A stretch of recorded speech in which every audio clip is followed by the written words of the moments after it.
I think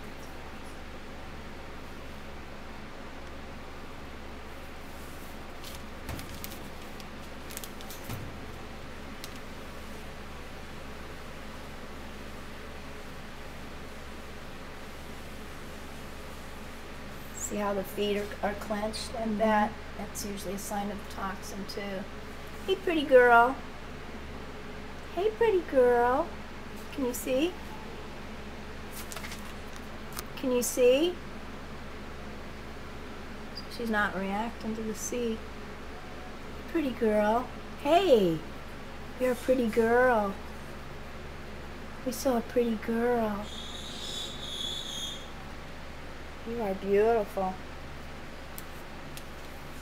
But this is what happens when people put out poison. This is yep, trying to balance, and the talons are clenched.